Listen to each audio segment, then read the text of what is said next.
What's up everybody, Adrian here. Welcome back to the final video of the series of who should have creative control in the movie industry.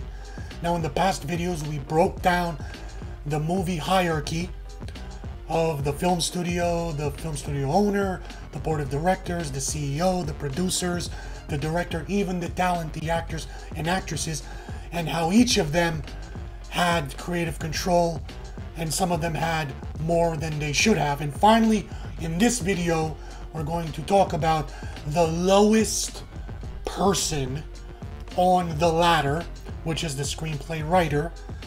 And you would think that because he, came up with the movie idea and he wrote all aspects of the movie that all the money is going to be made from, that he should have the most creative control compared to everybody else on the hierarchy.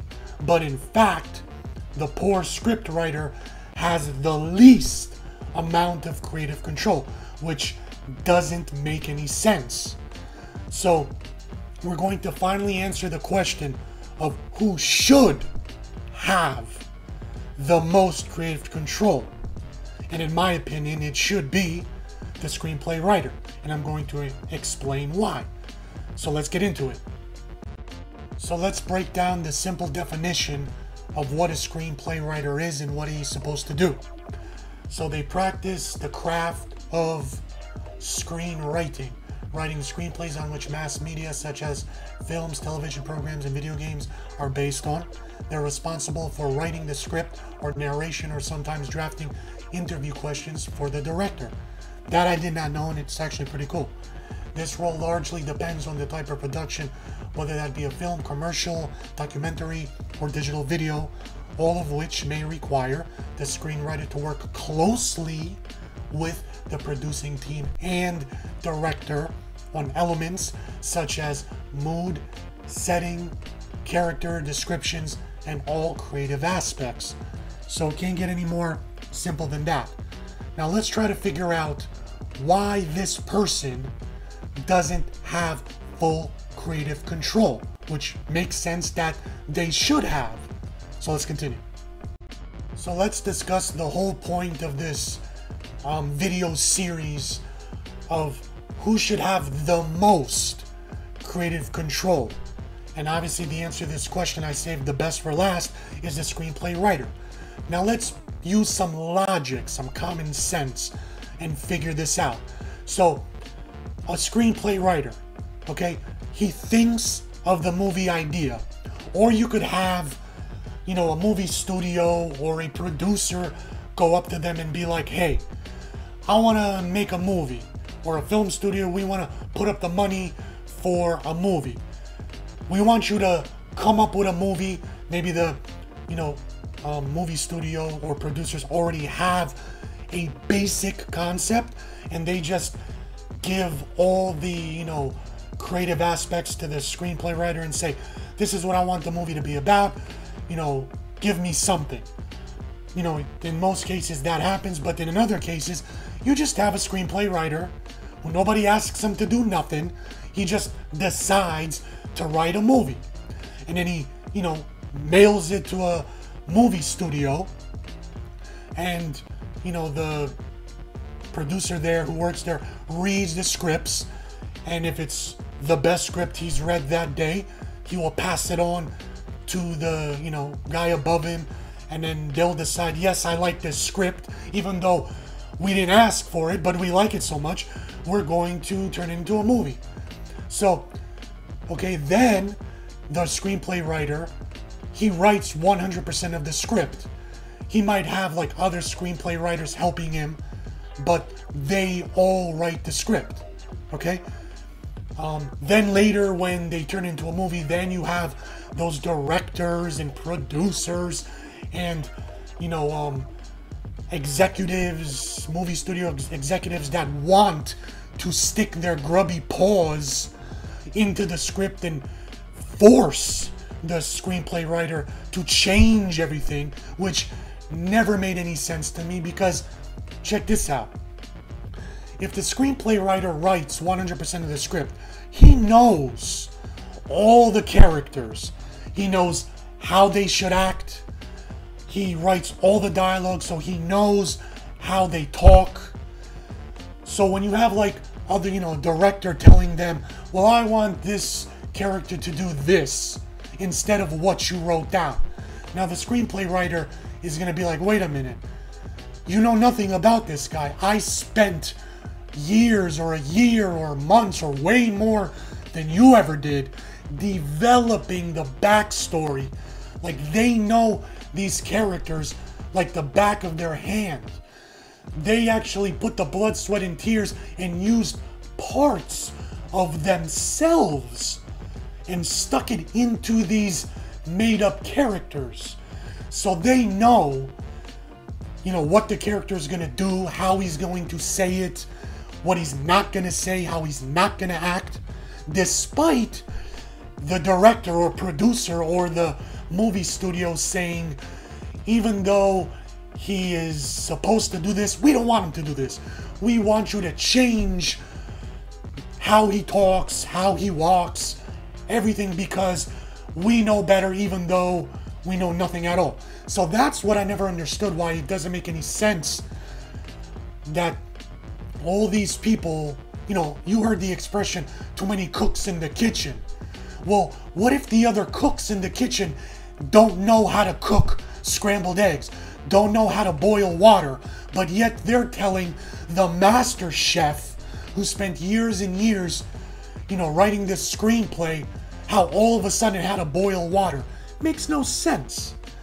So even when it comes to casting, for example, wouldn't it make sense that if the screenplay writer spent all this time developing the characters, he should know what actors are best suited for these roles? In fact, there's been screenplay writers that have specifically written a screenplay with one actor in mind, and they wrote the screenplay just for that actor to act in that film.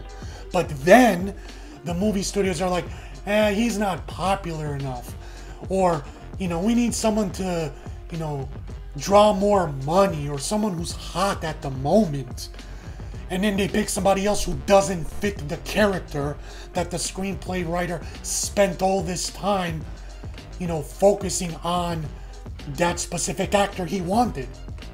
So basically the screenplay writer works on all creative aspects of the story. You name it, he works on it. The characters, the dialogue, the setting, the backstory, the plot, the symbolism, the depth of the characters, like everything that has to do creatively, the screenplay writer, works on it. So it doesn't make sense why all the other people in the movie industry, in the hierarchy, get more creative control than this guy, the screenplay writer, who's at the bottom of the hierarchy. But if you really think about it, the last bullet point, if you notice there in green, it has to do with money, money, money, money. So I get it. Because the movie studio puts up the money, or the producers put up the money, or whatever, they get to call the shots. But it still shouldn't be that way, because let's say you have a company, not a movie company, just a regular company, and you have the boss, right? He owns the business, but he hires other employees because even though he's the boss, he might not be the best. He might not know the most. That's why he hires other employees who know more than him. Okay? So, if you think of it like that, the movie studio doesn't know how to write a screenplay. So they're going to hire an expert who is really good at writing a screenplay, at writing character development, at writing dialogue. So why is some executive producer who doesn't know nothing about writing dialogue telling an expert screenplay writer on how to write dialogue just because he put up the money? It shouldn't be that way. So there you go, guys. Now let me give you some examples of how all the different people in the hierarchy of the movie industry, when they stick their grubby little paws and tell the, screenplay writer how to write a screenplay, and then it messes up the film because they have too much creative control, and the screenplay writer has little to zero creative control. So let's talk about the two different scripts of Prometheus. So when Ridley Scott wanted to write the script to Prometheus, he hired the screenplay writer John Spaeth, if I'm pronouncing his name right. Now, he wrote a script. You can check it out on YouTube. It was a direct prequel to Alien. So how it differed from Prometheus, instead of having the black goo, you never had that, you had the eggs. And Weyland didn't want to find the technology to internal life. He wanted to find the technology to terraforming.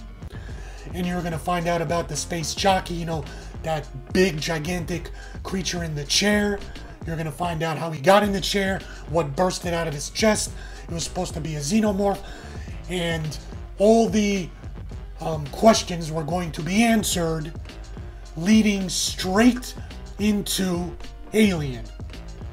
Now, for some reason, Ridley Scott didn't like that because he got greedy. He wanted to make multiple prequels or sequels instead of one.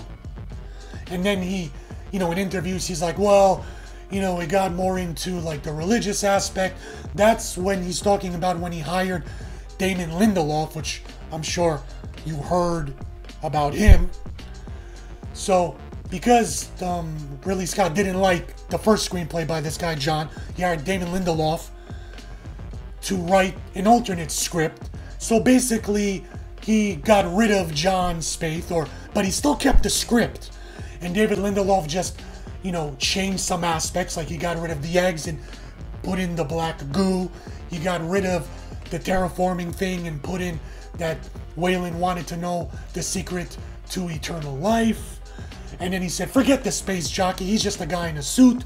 He's just an albino, bald guy in a suit. And he, instead of answering questions, he just created more questions and made it more convoluted. But Ridley Scott loved that because it was a lot of mystery and more religious. And technically the alien, the engineers, was supposed to represent Jesus Christ and blah, blah, all that. So David Lindelof, he wrote like Lost, which I guess people like it, but after a couple of seasons, it just got more ridiculous and they were just making it up as you went along, and it got so confusing. And I guess you either liked or hated the series finale, but I guess that's what Ridley Scott wanted, to make the movie, to put the aspects of that mystery and symbolism and confusion and into Prometheus, and that's what he got. Some of the other films that David Lindelof wrote, Cowboys and Aliens, I didn't really like that. Star Trek Into Darkness, I liked it, but apparently the hardcore Star Trek fans said that it was like a disgrace because it had nothing to do with the mythology of Star Trek series. So, okay. World War Z, which had literally, again, nothing to do with the book source material, which was what the movie was supposed to be closely based on. But Lindelof was like, nah, forget that dumb book. That book is dumb. I'm going to make my own story. And there must have been like a million reshoots and a million drafts, whatever. And then you had Tomorrowland, which was okay. But then this John Spaeth guy, some of the movies he wrote, I guess The Darkest Hour, I guess people hated it, so I don't know, never saw it. Doctor Strange, people like that. Passengers, I didn't really like that. The Mummy, again, I didn't really like that. So maybe he didn't have as many great films as Lindelof wrote, I guess. Maybe they're kind of the same. I don't know. But his script, to me, the Alien script, the Prometheus script, which is supposed to be originally called Alien Engineers, but they changed it to Prometheus, I liked it better than what we got with David Lindelof. So Ridley Scott basically had full creative control, and he got rid of John and gave all the creative control to Damon Lindelof, which I don't know. So then you had, Alien Covenant, which was horrific, but I guess it just made just enough money to do another sequel to Alien Covenant, and that's in the process right now, and Ridley Scott is directing it. So that's an example of too much creative control from a director ruining a movie, or even another screenplay writer having too much creative control and just butchering another screenplay writer's script. So there you go. So let's talk about Alien 3. This is a perfect example of a movie studio having 100% of the creative control, to the point where they were torturing everybody on set, including David Fincher, who at the time was directing the movie. They hired him specifically because he was brand new, but they didn't take him serious. So they bossed him around. They were changing the script minutes before they would film the scene. And even Sigourney Weaver and the cast were like, it was torture on set, and it caused David Fincher to quit. He gave up. He was like, I can't take this anymore. They're not letting me do my creative anything on it. But little did they know, they made a big mistake getting rid of him, because David Fincher is one of the greatest directors of all time right now. So let me tell you like the quick story of the screenplay that got like butchered throughout the filming of Alien 3 because of everybody having different creative control, and everybody, too many cooks in the kitchen and putting their fingers in it. So it started off with William Gibson very early on, when he wrote a sequel to Alien 3, and you could check it out online. It was great. It was a continuation of Aliens, where they brought back Newt, Ripley, Hicks, even Bishop, and it just continued the story with them. But for some reason, the studio didn't like that, so they hired another guy, Vincent Ward. So he wrote a screenplay more futuristic, very different from William Gibson, but he wrote the one about the wooden planet with the monks, and you had Ripley crash land on the planet, and I still think they had Newt and Hicks, but I'm not sure, maybe they still had them, but very little in there. But it was mostly about Ripley and the xenomorph, and it had a lot of religious undertones and symbolism having to do with the xenomorph representing the devil, or a red dragon that was supposed to represent the devil, that would be like karma against the monks for their sins that they committed, and Ripley was supposed to save them or sacrifice herself for the greater good. So it sounded pretty cool. Maybe not as cool as William Gibson's, but still the production studio said, nah, that one stinks too, but we'll take some aspects of it, but it still stinks. So then they got a bunch of guys, David Giller, Walter Hill, Larry Ferguson, even Dan O'Brien, to all, write the script together, and it was a mess, because here's a quick story about what happened. So David Giller formed the production company, Brandywine Productions, which I'm sure you heard of, with Walter Hill. So them together formed the company. And also Gordon Corral. In 1979, the trio co-produced and rewrote the script for the legendary horror thriller Alien. So all three worked on Alien. So it made sense that the production company wanted them to write the next, Alien 3 screenplay. So Giller and Hill became embroiled in a much publicized behind-the-scenes fight with Alien's original writer, Dan O'Bannon, over who was to receive screenplay credit. Giller and Hill claimed they completely rewrote the script and therefore wanted to relegate O'Bannon to a story by credit only.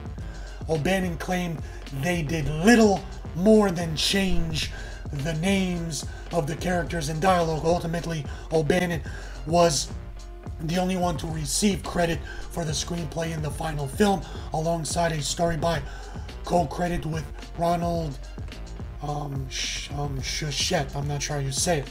So Giller and Hill later wrote the storyline alongside James Cameron, which became the basis to Cameron's 1986 sequel, Aliens. So again, it still makes sense that they wanted these guys to make the third Alien film, because they helped write the original Alien. They helped James Cameron write the Aliens. Okay, so what went wrong? So they returned to the Alien franchise, producing and co-writing with Hill and Larry Ferguson, Alien 3. So they were credited as producers on Alien Resurrection 1997, but had minimal involvement with it, and same applies to the other Alien sequels. And I think they even wrote Alien vs. Predator Requiem, and that was a mess. So basically, this is a perfect example of too many cooks in the kitchen fighting amongst themselves, fighting with the movie studio, because the movie studio told each of them, we want this, do it like this, rewrite this now. And it was just a big cluster, you know what. So I don't know why they didn't stick with the first guy, William Gibson. His sounded awesome, which is funny because you have this guy, this director, Blomkamp, who wants to, Neil Blomkamp, who wants to write a sequel to Alien. And he's been wanting to do it for many years, but then Ridley Scott was like, no, no, no, no way. I'm going to write Alien Covenant. And then he's, Scott is going to write a sequel, or he's directing right now, in the process of doing a sequel to Alien Covenant, and not allowing Neil Blomkamp to write his version of Alien, which it had a lot to do with William Gibson's story, where he was going to bring back Newt and Hicks and Sigourney and even Bishop, and it was going to be cool. You should check out some of the screen art that he drew and the concept that he wants to make the film about, and it's super cool. The fans exploded on social media, demanding for Neil Blomkamp to make this film, but Ridley Scott said, hell no. You gotta wait until the sequel to Alien Covenant, and maybe I'll allow him to make the movie. So, because I guess he owns the rights or something, or the production company is only giving the rights to the film to Ridley Scott. So Alien 3 was a nightmare. The production was a nightmare. The script was a nightmare. Too many cooks in the kitchen, each having too much creative control. And the movie studio, too much creative control. And in the end, Alien 3 was really not that good. So, there you go. So let's talk about the Star Wars The Force Awakens screenplay and the different script writers that were hired and fired, and finally what the final product was for The Force Awakens, which in my opinion was bad because it wasn't original and it was a shot for shot remake of A New Hope. Now, why was it like that? Here's why it was like that. Because, so you had J.J. Abrams, who was directing the film, who has a lot of creative control given to him by the movie studio, who has also a lot of creative control. So they first hired Michael Ardent. Now, he wrote Little Miss Sunshine, which he won an Oscar for, Best Screenplay. Toy Story 3, which was really great. Inside Out, The Hunger Games Catch Fire, A Walk in the Woods, and Oblivion. Okay, solid. I think that's pretty solid. Now, there's different conflicting stories. Some say that when he was hired that, he wanted to write the screenplay and he was taking too long, and he just had zero ideas, and every time J.J. Abrams or the movie studio would come to him to find out the progress he made on the script, that he made zero progress. It would just be a blank page, And then he would just keep saying like, no, give me more time, I'll come up with something. And he basically came up with nothing, that the page was blank, which I don't really believe that.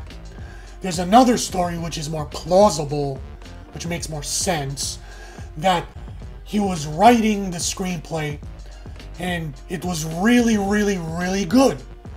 But he just needed a little bit more time to develop the characters, their backstories, make it a little bit more deeper, more original. It was not a shot-for-shot remake. It was an original continuation of the saga, which sounded great. But he just needed a little bit more time. I think he spent like a year, and he just needed a couple more months, and it would have been fine. But the movie studio was like, nah. You had enough time. We want money now. We want to put the movie out now. So forget it. You're fired. So then J.J. Abrams and the movie studio hired Lawrence Kasdan to help J.J. Abrams write the script together, because J.J. Abrams said he had so many ideas that he was just, waiting to explode and put them on pieces of paper and write a script with so many original ideas. Now, this Lawrence Kasdan guy makes sense why they hired him, because he also wrote The Empire Strikes Back, Return of the Jedi, Indiana Jones, Raiders of the Last Ark, some other films, Dreamcatcher, The Bodyguard, some Western films, and then he wrote the masterpiece Solo. So, it can't be all winners. But so J.J. Abrams and Lawrence worked on the, script together. But the movie studio wanted it now, as fast as possible. So J.J. Abrams, with all his original ideas that he had, came up with a shot-for-shot remake of A New Hope. So here's a perfect example of the movie studio being greedy and wanting the screenplay now and not caring about the story and original idea of a, character development. All they had to do, if, you believe that story, that he just needed a couple more weeks, maybe a month, but they just didn't want to give it to him. And instead they gave it to J.J. Abrams and Lawrence Kasdan, which you got what you got. Then, you had the next Star Wars film that was given completely to a different director and I think a different screenplay writer, and then you got that social justice warrior mess. And then the fans, hated it so much and it bombed that they want J.J. Abrams to come back to write the script and direct it. And which doesn't make any sense to me, because now it's a consensus that A Force Awakens was crap because nothing original was about it. So you want J.J. Abrams, who gave you nothing original, to come back to save the franchise? I don't know, whatever. But that's a good example of the movie studio not caring about, the screenplay writer and story and plot. They just wanted money and they wanted as fast as possible. That's why you got a shot for shot, nothing original. And finally, let's talk about the infamous writer's strike. So, here's a quick background on it. So, from November 5th, 2007 to February 12th, 2008, all 12,000 film and television screenwriters of the American Labor Union, the Writers Guild, went on strike. The strike sought increased funding for the writers in comparison to the profits of the larger studios. So it makes sense. The movie studios would make far more money in residuals and all that compared to the screenplay writers that wrote the screenplay and was responsible for all the money that the movie studio would make. So negotiators for the striking writers reached a tentative agreement on February 8, 2008, and the boards of both guilds unanimously approved the deal on February 10th, 2008. The guilds were on strike for 14 weeks and 2 days, 100 days. The strike cost the economy of Los Angeles an estimate of $1.5 billion. Other put the loss at $380 million, and others also put the loss at $2.1 billion. So the resolution of the strike was unclear. While they lost out on short-term deals, they received a new percentage payment on the distribution gross of digital distribution based on the deal.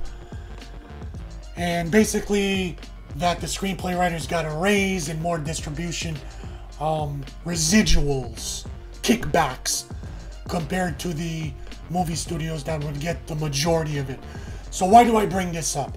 Because in the hierarchy that we discussed, the ladder of the movie industry, if you take out the producer, you could still make a movie. If you don't have a gigantic movie company, movie studio, you could still make a movie.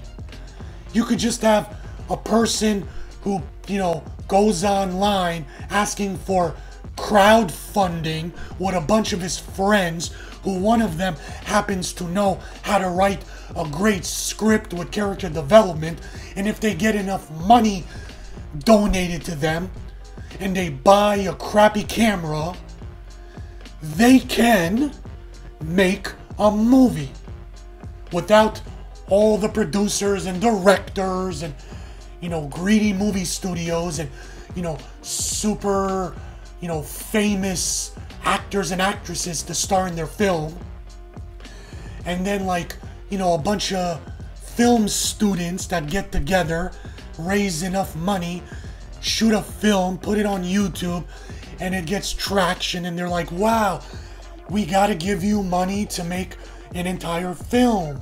So the point is, whoever you take out from the ladder, you can still make a movie except for one person. You cannot take away the screenplay writer, because without the screenplay writer, there can be no movies. You can have everybody else. You can have an actor, an actress. You can have a director with no script. You can have actors and actresses with no script. You can have a producer giving money with no script. You can have a big movie studio that doesn't have a script. So it all comes back to the one guy on the lowest rung of the ladder with the least amount of creative control. But because everybody else puts in some money, they get to call the shots. Now, why do I have Quantum of Solace and James Bond? Because one of the main stories during the writer's strike, they were filming Quantum of Solace, and because there were no writers anymore, you had the director scrambling to write the screenplay, and he had no idea how to write a screenplay. Okay? And the producers, they had no idea how to write a screenplay, even though they put up the cash. And the movie studio had no idea how to write a screenplay, even though they put up the cash. And guess what? They couldn't hire any writers because they were all on strike. So they got so desperate that they were coming up with scenes as they were filming previous scenes. So because they had no idea how to write a screenplay, they were even asking Daniel Craig, can you help us please, James Bond?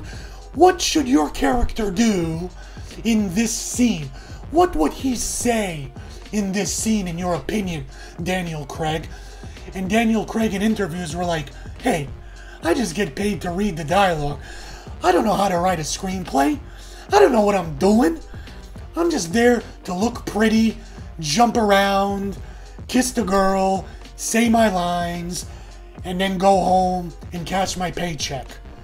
He didn't know what the hell he was doing. That's why Quantum of Solace is the worst of the James Bond Daniel Craig series. So you see what I'm saying, guys? You gotta give it up.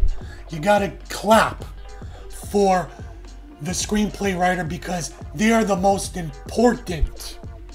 During the writer's strike, Hollywood suffered, compared to when they finally went back to work and you started getting better movies and scripts and TV series. So that's why I believe the most important person in the hierarchy is and should always be the screenplay writer.